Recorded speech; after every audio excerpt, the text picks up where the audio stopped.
Hello friends, is Tuesday morning. இன்றைக்கி தைப்பூசன்றதுனால ஸ்கூலில் leave விட்டாச்சு. பாப்பா தூங்கிட்டு இருந்தா. இன்றைக்கி வந்து தங்கச்சி பசங்களும் வீட்டுக்கு வரேன்னு சொன்னாங்க. ஸோ அதனால் காலையில் கடகடன்னு எழுந்திரிச்சு வேலையை செய்ய ஆரம்பித்தேன். அதுக்கப்புறமா ஃபோன் பண்ணி தங்கச்சி இல்லடி இன்னைக்கு கொஞ்சம் நான் லேட்டாக வரத்துக்கு, இல்லை வராமல் கூட போயிடுவேன், நீ வந்து லஞ்சை எனக்கு ப்ரிப்பேர் பண்ண வேணான்னு சொல்லிட்டா. ஸோ நான் ஏஞ்சி ஆஸ் யூஷுவல் போல் நமக்கு லஞ்ச் வேணுமென்று ரெடி பண்ண ஆரம்பிச்சிட்டேன். இன்றைக்கி கிழங்கு கத்திரிக்காய் முருங்கைக்காய் போட்டு ஒரு சாம்பார் பண்ணிவிட்டு பீட்ரூட் பொரியல் தான் ரெடி பண்ணியிருந்தேன். பீட்ரூட் பொரியல் வந்து எப்பவுமே நான் துருவி தான் செய்வேன். பட் இன்றைக்கி வந்து குட்டி குட்டியாக கட் பண்ணி வச்சுட்டேன்.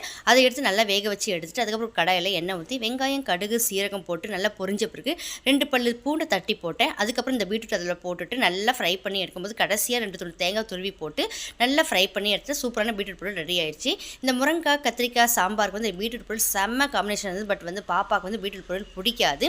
ஸோ அவளுக்கு அப்பளம் வறுத்து வச்சுட்டேன். இந்த சாம்பாருக்கு இந்த பீட்ரூட் பொருளுக்கு சூப்பராக இருக்கும். சாப்பிடுமா நான் எவ்வளவோ சொல்லி பார்த்தேன், பட் அவள் சாப்பிட மாட்டேன்ட்டா. நான் மட்டும் தான் இந்த பீட்ரூட் பொருள் சாப்பிட்டேன். ஸோ இந்த வீடியோ உங்களுக்கு பிடிச்சிருந்தா லைக் பண்ணுங்கள், ஷேர் பண்ணுங்கள், மறக்காமல் சப்ஸ்கிரைப் பண்ணி பாருங்கள். தேங்க்ஸ் ஃபார் வாட்சிங்.